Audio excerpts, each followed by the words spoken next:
হরে কৃষ্ণ। আজকে শ্রীমদ্ ভগবদ্গীতার সাংখ্যযোগের আমরা 20তম শ্লোকটি দেখব।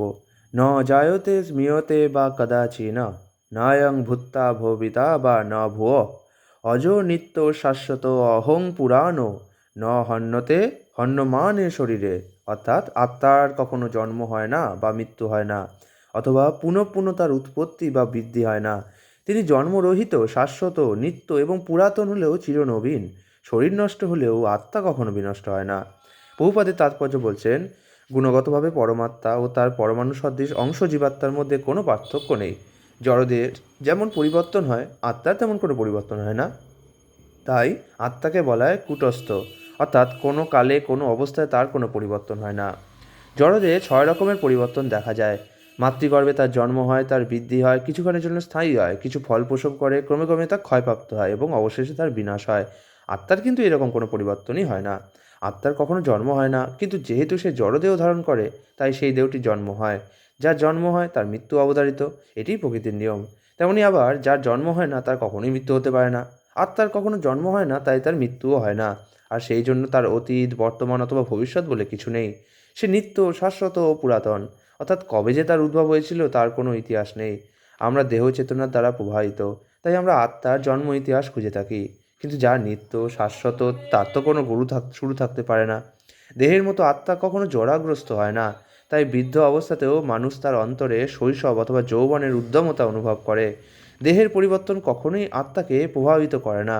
জড়দেহের মতো আত্মার কখনো ক্ষয় হয় না।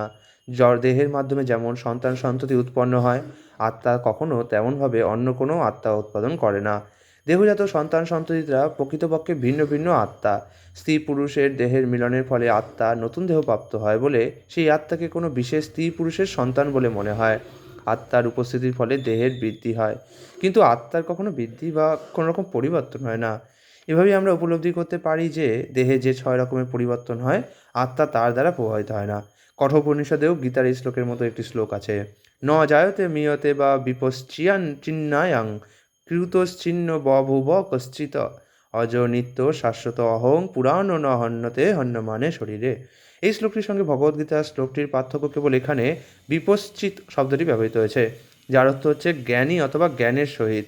আত্মা পূর্ণ জ্ঞানময়, অথবা সে সর্বদাই পূর্ণ চেতন। তাই চেতনাই হচ্ছে আত্মার লক্ষণ। এমনকি আত্মাকে হৃদয়ের মধ্যে দেখা না গেলেও চেতনার প্রকাশের মধ্যে দিয়ে তার উপস্থিতি অনুভব করা যায়। অনেক সময় মেঘের আড়ালে ঢাকা পড়ে যাবার ফলে অথবা অন্য কোনো কারণে সূর্যকে দেখা যায় না, কিন্তু সূর্যের আলো সর্বদাই সেখানে রয়েছে এবং আমরা দৃঢ়ভাবে বিশ্বাস করি যে এখন দিনের বেলা। ভোরের আকাশে যখনই একটু আলোর আভাস দেখতে পাওয়া যায়, তখনই আমরা বুঝতে পারি আকাশে সূর্যের উদয় হচ্ছে। ঠিক তেমনই মানুষই হোক বা পশুই হোক, কীটপতঙ্গই হোক বা উদ্ভিদই হোক, একটুখানি চেতনার বিকাশ দেখতে পেলেই আমরা তাদের মধ্যে আত্মার উপস্থিতি অনুভব করতে পারি। আত্মার সচেতনতা ও পরমাত্মার সচেতনতার মধ্যে অবশ্য অনেক পার্থক্য রয়েছে, কারণ পরমাত্মা হচ্ছেন সর্বজ্ঞ। তিনি সর্ব অবস্থায় ভূত, ভবিষ্যৎ, বর্তমান সম্বন্ধে সম্পূর্ণভাবে অবগত। স্বতন্ত্র জীবের চেতনা বিস্মৃতিপ্রবণ। সে যখন তার সচ্চিদানন্দময় স্বরূপের কথা ভুলে যায়, তখন সে শ্রীকৃষ্ণের পরম উপদেশ থেকে শিক্ষা ও আলোক প্রাপ্ত হয়। কিন্তু শ্রীকৃষ্ণ বিস্মরণশীল জীবের মতো নন। যদি তাই হতো, কৃষ্ণের ভগবদ্গীতার উপদেশাবলী অর্থহীন হয়ে পড়ত। আত্মা দুই রকমের, অনুআত্মা ও পরমাত্মা, অর্থাৎ বিভু আত্মা। কঠোপনিষদে তার বর্ণনা করে বলা হয়েছে, অনরোনিয়ানমোহত মহিয়ান আত্মাস্য যন্ত নির্হিত গুহায়াম তমক্রতু পশ্যতি বিতশোক ধাতু প্রসাদান্ম হি মানমাত্মং। পরমাত্মা ও জীবাত্মা উভয়ই বৃক্ষসদৃশ জীবদেহের হৃদয়ে অবস্থিত।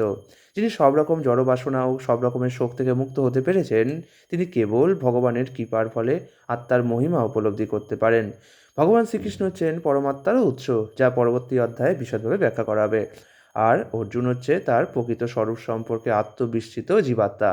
তাই তাকে শ্রীকৃষ্ণের কাছ থেকে অথবা তার সুযোগ্য প্রতিনিধি সদ্গুরুর কাছ থেকে এই পরম তত্ত্বজ্ঞান লাভ করতে হয়। হরে কৃষ্ণ। আগামীকাল 21তম অধ্যায়।